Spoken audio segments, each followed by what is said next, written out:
पाकिस्तान में आज इंटरबैंक में रुपए के मुकाबले में डॉलर की कदर में कमी का सिलसिला जारी रहा। स्टेट बैंक ऑफ पाकिस्तान के मुताबिक आज इंटरबैंक तबादला में कारोबार के अख्ताम पर डॉलर का भाव 93 पैसे सस्ता हुआ। इंटरबैंक में 93 पैसे कमी के बाद डॉलर का भाव 278 रुपये 58 पैसे हो गया। गुज़िश्ता रोज़ इंटरबैंक में कारोबार के अख्ताम पर डॉलर का भाव 279 रुपये 51 पैसे था। दूसरी जानिब ओपन मार्केट में डॉलर का भाव 1 रुपया कम होकर 278 रुपये हो गया।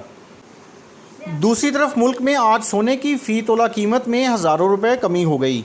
All Pakistan James and jewellers association के मुताबिक मुल्क में फ़ी तोला सोने का भाव आज 7,800 रुपये कम हुआ।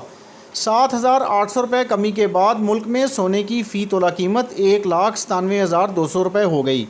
10 ग्राम सोने की कीमत 6,684 रुपये कम होकर 1,69,070 रुपये हो गई।